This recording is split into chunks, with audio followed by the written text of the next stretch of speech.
Okay, at this time then, we'll move into our panel discussion focused on research during the pandemic.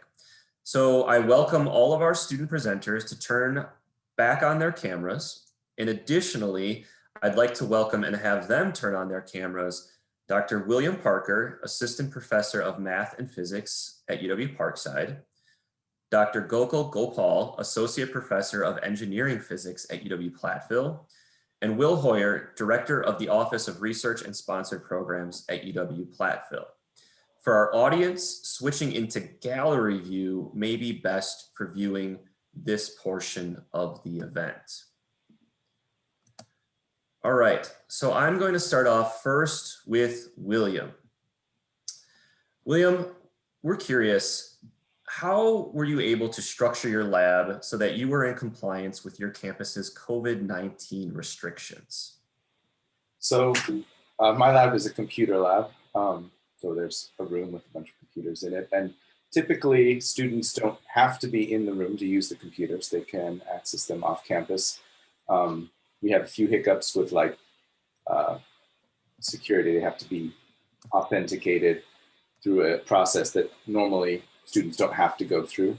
And then the only other effects, I guess, besides helping students get authenticated was we had a hardware failure. We filled up a hard drive. We had to install a new hard drive. But the way we dealt with that is typically we agreed, all right, so-and-so would go in to work on it. You know, and we'd never had more than 2 people in the room at once. I mean, it's a large enough room, but I guess the fortunate nature of doing computational work is that we don't have to go in all the time to do the experiments. We can run the experiments remotely, almost exclusively. That does seem fortunate. So then following up with you, William, you know, were there any roadblocks besides those that you kind of already mentioned that you faced guiding the research group to continue advancing this project or these projects? Well, we tried to meet in person outside when the weather was fair. And I feel like, you know, when you can't have those group interactions, we never met in person indoors really as a group. Maybe we did that once, I can't remember, where we had a big space and we were distanced. But, you know,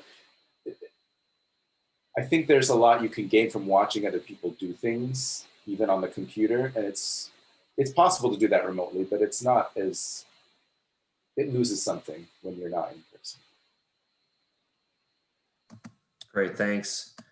All right, so Joel, you were working with William. We're curious, how were you able to navigate your research responsibilities with virtual learning since the start of the fall semester? So how did you balance these 2 responsibilities, your academic needs as well as your research needs?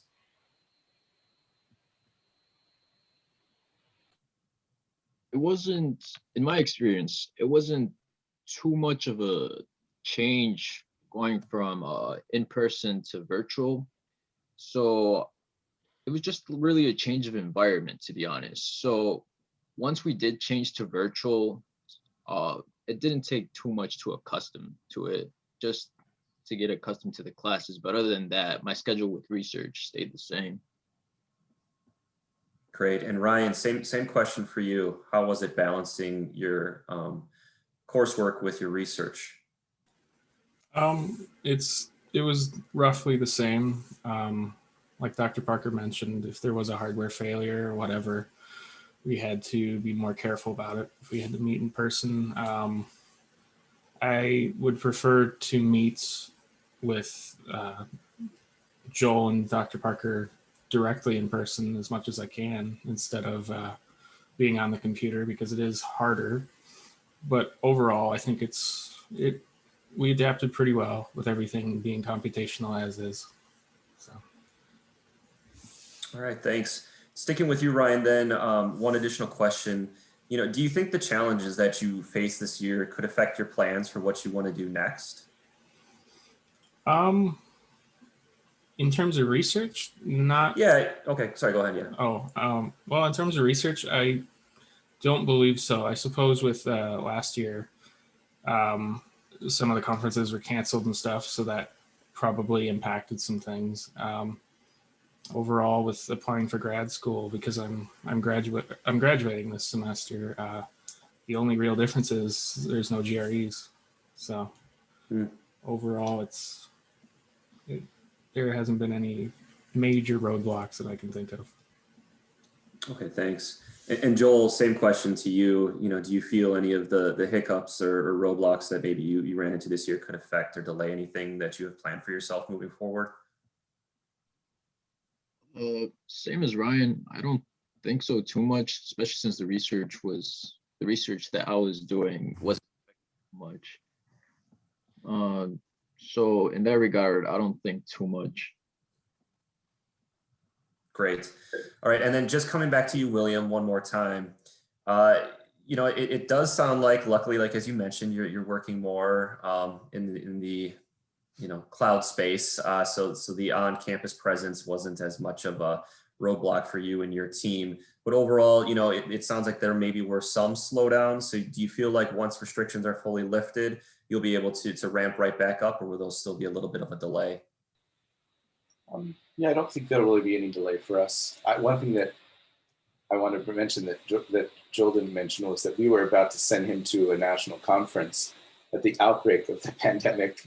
And so it was really actually, I mean, when the outbreak here in the United States, so they canceled it before we went on lockdown locally because it was international conference and people were coming from China and they decided to cancel it. But that was I mean, that felt like a setback a little bit because we'd worked so hard to get him ready to go and prepare his research presentation.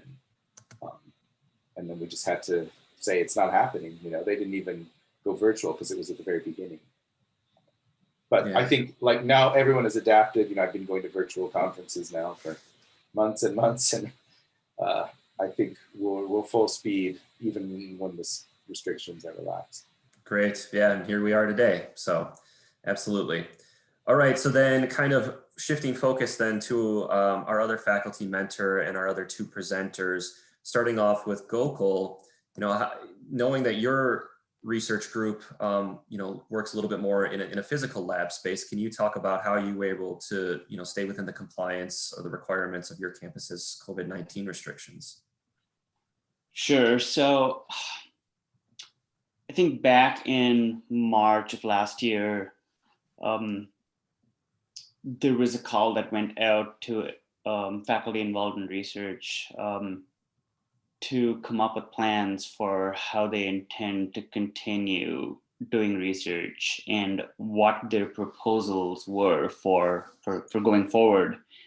And so the research that our students do here happens largely in a shared research space. And at least initially, it was primarily a space shared by research students, our lab manager, and faculty mentors. But subsequently, in the time following, it's also a space that's used by students for classes. And we have a couple of lab classes that happen there as well. So, there's already sort of a scheduling complexity involved to this, but we had to come up with rules that would, for instance, limit the number of people in different spaces to 1 or 2, depending on the size of that particular lab room. We couldn't have more than 1 person on an instrument, so it was difficult to have somebody teach someone something. But we had to come up. So I worked with our lab manager and came up with a full list of protocols for sanitation, for how you enter the space, how you leave the space. The space is fundamentally a clean space, so a lot of things we do were already useful in sort of this COVID protocol. But we had to come up with a series of protocols, and then that got passed forward to our risk assessment folks. And then finally it went to Will Hoyer's office at Research and Sponsored Programs, and had to get approved by all of these people before we were allowed to have students working in the lab. And it took a little while, but but eventually we were able to get to a place where we could keep research going, not anywhere near the levels that we would have been operating at before, but it was still possible to maintain some baseline level of in-lab research. Sure. And as a short follow-up question, in these spaces where there's these, expensive, sophisticated pieces of equipment, how was it more difficult to kind of execute QC on these machines and make sure that they're running properly, so that when students do have their turn to get in there, they're, knowing that they can, trust the data that they're generating? There was not a huge issue there, because I believe we had set aside downtime for decontamination purposes, but that downtime was also time that the lab manager was able to use to go around doing inspections and checks and fixes. And so I don't think we had any kind of quality control related issues of that nature. Great. Now. All right, then going to Trevor next, maybe you can speak to whether or not, you faced any challenges in balancing your academic, virtual academic time versus your research commitments. Yeah, so the reduced flexibility in the lab has definitely been a thing in terms of scheduling, trying to figure out how to fit that between academics. For the most part though, like we have an Outlook calendar and it hasn't been too bad, all things considered, just because so many things have slowed down and like even classes in the lab have been reduced. So it hasn't been too hard to find time in the lab, but it is a little less abundant than it used to be. Sure. And then moving over to Jacqueline. So I know your mentor, Seth King, couldn't be here today. So perhaps you could kind of speak to, how was it for your group navigating the campus restrictions and getting in to get, work done and research completed? Yeah, so luckily for us right now, it is primarily just Seth and I working on this project in 2 large labs. So for staying 6 feet apart or following regulations, that was quite easy. Unfortunately, one of the biggest hiccups was when UW completely shut down for quite a long period of time. Neither of us had access to the lab. So at that time, we weren't able to physically complete some of our experiments, which is definitely necessary in our research. So then we just shifted more of a focus to working on publications and things like that we can do a little bit more remote. Since it has been open, I've found in some ways, it has been nice having online classes with open access to the lab, since I am not competing with other people for our lab space. And now I have a flexible schedule of online courses. I can go to the lab at 8 a.m., 8 p.m., any day of the week. And that's actually been really enjoyable. Well, that's an interesting perspective, a little bit more flexibility in the schedule. So staying with you, Jacqueline, do you feel that there's been, hiccups or issues that you've encountered during this time that, might affect what your plans, are next for yourself? Not too bad. I had already been planning on taking a gap year, so now it's just an even more opportune time to have a gap year.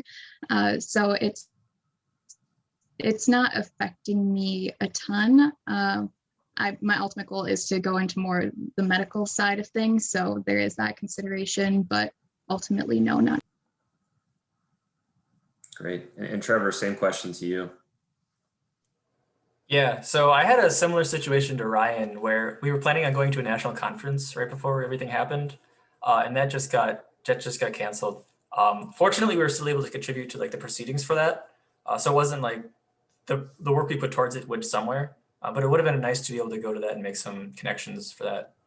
And in terms of grad school, there's not going to be any campus visits, which will be different, and all of that kind of stuff is thrown out of whack. Nobody really knows entirely what's going on. So in terms of scheduling or anticipating when things might come back, there's a lot less certainty regarding that. So that's not as nice, but a lot of things have been pretty accommodating since the first couple of months. Okay. And then back to Gokul, just, one final question, same one that I asked William. Do you feel that once we kind of get past this pandemic here, that your research group or the lab that you run will be able to just kind of pick right back up, or will there be still a slight delay in getting things running? You're muted, Gokul. Thanks. I think it'll take about as much time as it does to sort of start a project up, because I think what I've had to do is divert a significant fraction of my research activity from doing hands-on experimental work in the lab to doing some simulation work and computational work, which is easier to do under the current circumstances. So I'll have to do a pivot back at some point, and it doesn't make sense to just abandon the progress we've made in that realm and jump back immediately. So there'll be some kind of a transition process. Other than that, so right now we've also some of our experiments, as Trevor explained in his talk, for instance, he's done measurements at Eau Claire. I've had other students that have done measurements in Madison, and we use these shared user facilities in different places. And some of those are just starting to come back and allow external users again. Like Madison's now got I think, a policy in place for external user to use their facilities. Eau Claire is working on it. I don't know when they'll be back to normal, but some of those issues exist. There's still some supply chain issues with ordering wafers that I tried to order 6 months ago, and I found out last week. There's just this one company in France that makes these wafers, and the kind of wafer I need is not that commonly made, and it's finally back in stock again as of a week or two ago. So I think we're getting back to the place where it should be possible to go back to sort of the regular full flow of things. Great. Yeah, thanks, Gokul.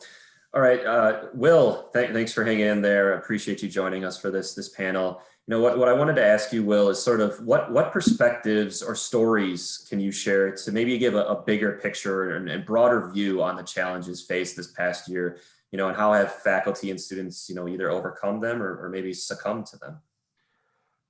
Sure.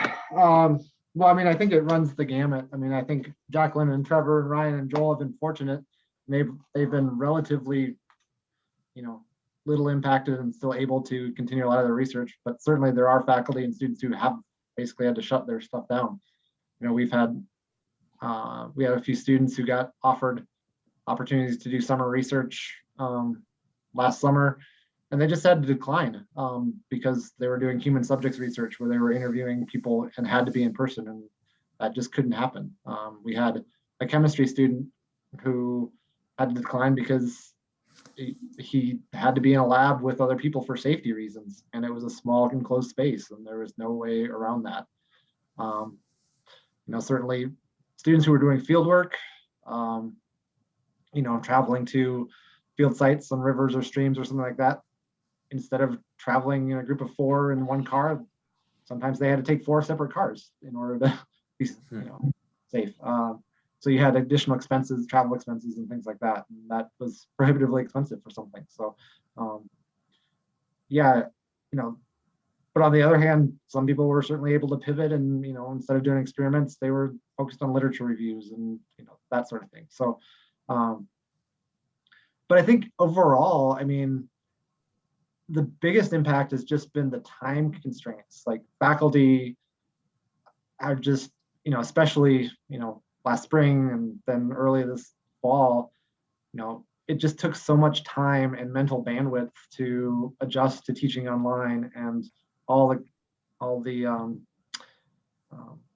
demands on people's attention that came with that, and the need to revamp course curriculum and methods and teach additional labs because you had, instead of having 24 students in the lab, now you had to have 12, and it just took so much time and effort for faculty and that research kind of got put on the back burner for a lot of them.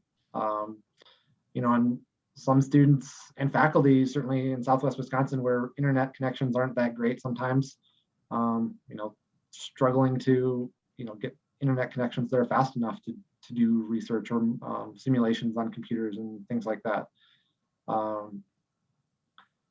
I think we're starting to get to the point where there's light at the end of the tunnel. People are starting to think that, it'll be back to normal. I think students are starting to have more research experiences again because faculty are having time to support them. Certainly we've seen fewer faculty apply for some of our internal grants.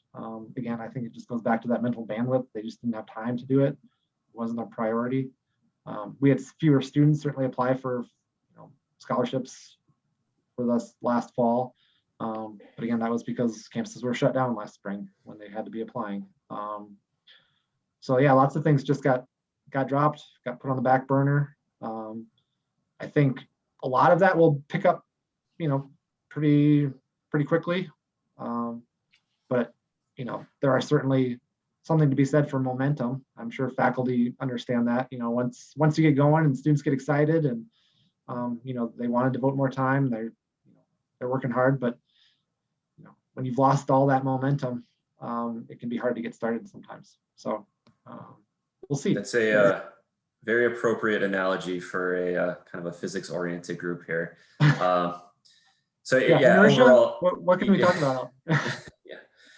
So this has been a great discussion. We really appreciate all of you sharing your perspectives on campus research from this past year. There's no certainty when it comes to doing scientific research or research of any kind. So, and it's clear that things were not easy these past months. And so we really commend all of you for continuing your efforts to advance these scientific fields.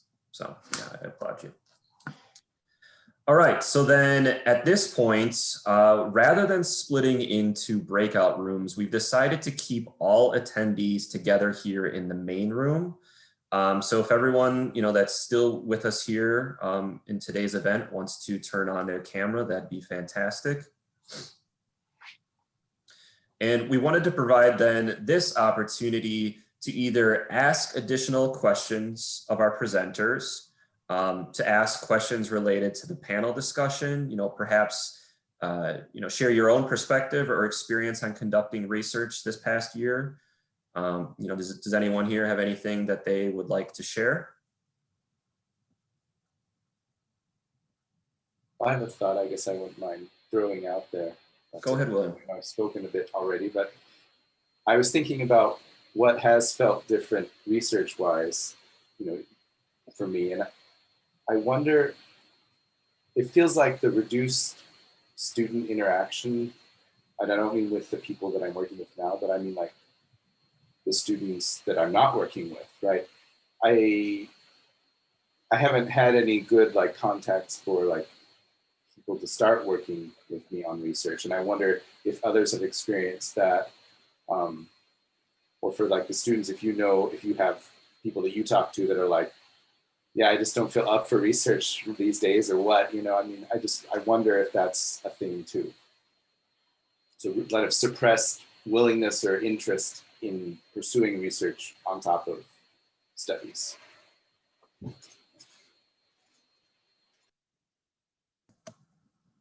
So your curiosity is kind of, are the effects of the pandemic, weighing on people more than we would like, and that's affecting their optimism to try something new, engage, and reach out to a faculty mentor to start a new research project or join their research group? Yeah, that's a fair summary of my wondering, and I wonder if anyone has any comments on that experience. Yeah, and Gokul, you're here, and I see Molly Van Wagner's here, and Julie, you're here with us too. Feel free to share if you have any thoughts on this as well. Hi, this is Molly from UW River Falls. My observation has been, unfortunately, I work with faculty on grants and research, is not that they don't want to, but the amount of time and energy they had to spend in putting their courses online and maintaining their family situation, maybe they had young kids that ended up being at home and they didn't have family who could come over, that it, not that the faculty didn't want to, but the time constraints have really put a damage on faculty doing scholarly work.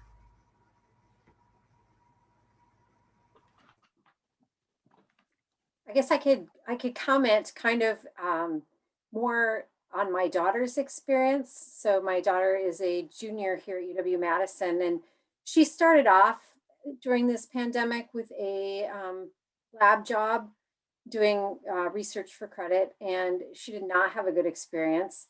It was difficult to communicate. So her lab job turned into a data analysis job for data she didn't know much about, and had a hard time with the communication with the people in charge of the project. So I think for her, it pretty much turned her off for any type of non-lab job experiences. And I don't know about the other universities, but UW-Madison is making it, it's difficult for these kids to get back into the buildings and into the labs. There's a lot of COVID testing that they have to do, even to be able to enter the UW buildings. So I think a lot of them just have chosen to forgo that for now.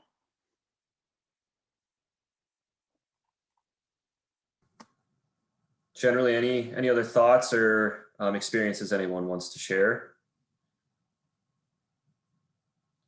You know, on a maybe more scientific, you know, part of our breakout theme was, or what our intention was with our breakouts, was to kind of have thematic discussions around areas of, say, biological science or material science, manufacturing. You know, we're curious, has anyone seen in the past year some, you know, innovative ideas, some interesting research projects that, you know, have emerged because of the pandemic? You know, maybe something is, you know, early published online that you caught wind of and said, wow, they really took this opportunity and did something interesting.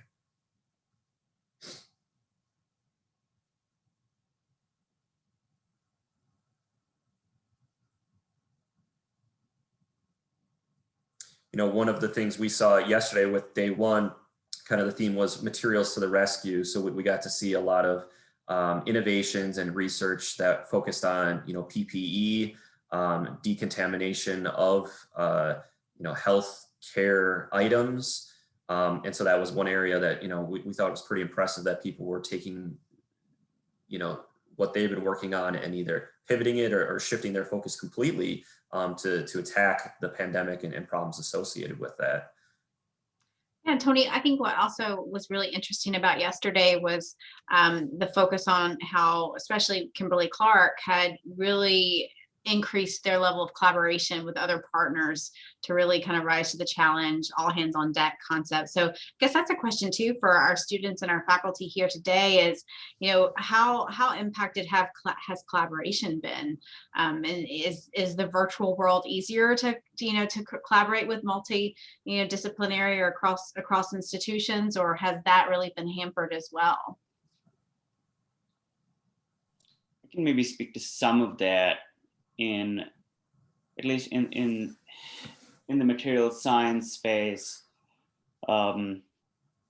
sometimes you need to use fancy equipment that doesn't exist everywhere, and it's not efficient for it to exist everywhere. If there's someplace down the road that's got a TEM, a transmission electron microscope, then you're wasting money and energy building or buying one for your lab when you can just send your students and your samples down the road to get measurements done. And but there's been a complete damper on that kind of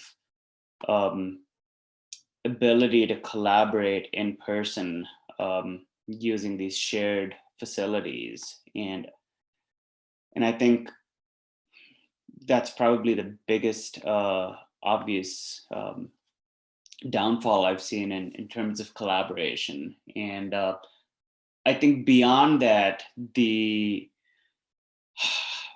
I think the biggest other damper on collaboration is just sort of energy levels and motivation levels for people who have to manage this new home life, home work balance. Doesn't apply to me specifically, but almost everyone I've talked to just seems overwhelmed about having to teach their kids at home, having to teach students, and then having to do research, having to deal with administrative things. And after a while, you just sort of, you don't want to spend more time on Zoom, unfortunately, even though that's what we're doing right now. Everyone gets a little Zoom tired, and there's just the Zoom fatigue that seems to set in, right?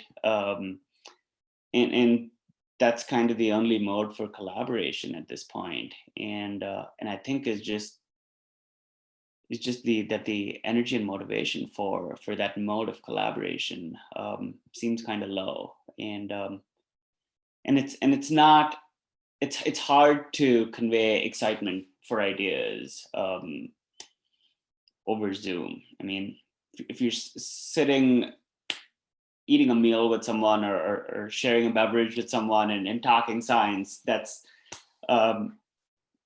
probably how we're used to doing it, but that's also a good way to sort of share the excitement for things that we're doing, and it's hard to convey that, and it's hard to get that, not just amongst collaborators, but it's also hard to do that between a mentor and a student. And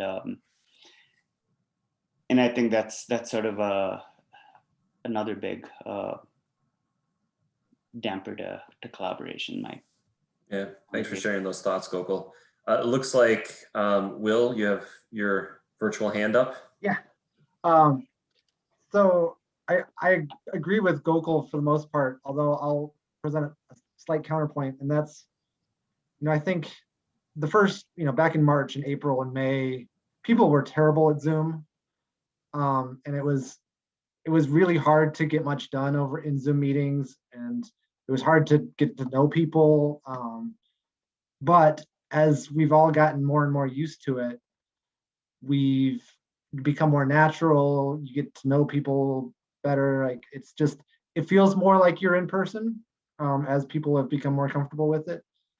And because we've all gotten used to Zoom, it is a nice tool for collaboration. You can meet with people from across the country. You can meet with people, like I can call Molly, and instead of talking on the phone, you can have a conversation over Zoom. And it is much easier to communicate with people when you can actually see them. And so I think we've all developed a new tool for collaboration. And maybe it doesn't replace face-to-face, but it does supplement it in many ways. And so I think that going forward, yes, we'll all want to get together in person to have a beer.